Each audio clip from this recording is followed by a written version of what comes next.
टेंभुर्णी येथील करमाळा रोडवर मंगळवारी रात्री भीषण आग लागून Mahesh hardware, Todkar electrical and electronics, Vishwakarma furniture आणि माऊली फर्निचर अँड स्लायडिंगसह 4 ते 5 दुकाने जळून खाक झाली. या दुर्घटनेत कोट्यवधी रुपयांचे नुकसान झाल्याचा प्राथमिक अंदाज आहे. रात्री सुमारे 7 वाजता माऊली फर्निचर दुकानाच्या मागील बाजूस फर्निचरच्या कचऱ्याला आग लागल्याचं निदर्शनास आलं.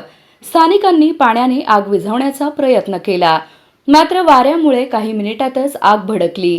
त्यानंतर शेजारील फर्निचर, हार्डवेअर आणि इलेक्ट्रिकल दुकानांनाही आगीने विळखा घातला. महेश हार्डवेअरमध्ये मोठ्या प्रमाणावर रबर, प्लास्टिक व फायबर साहित्य असल्याने आग अधिकच भीषण झाली.